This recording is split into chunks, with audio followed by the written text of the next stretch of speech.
మాట విన్నవాడే బాగుపడతాడంట.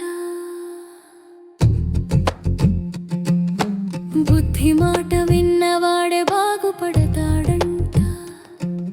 సద్బుద్ధి గలవాడే బుద్ధి చెప్పే మాటలు విని బాగుపడతాడంట.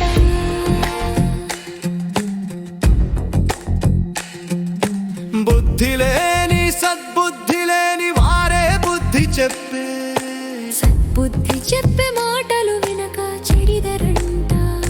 చివరకు చెడి చచ్చదరంట. నడు రావణుడు, కర్ణుడు, దుర్యోధనుడు అందరూ వినకని చెడినారట.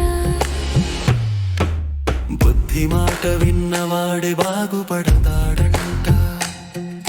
సద్బుద్ధి గలవాడే బుద్ధి చెప్పే మాటలు విని బాగుపడతాడంట.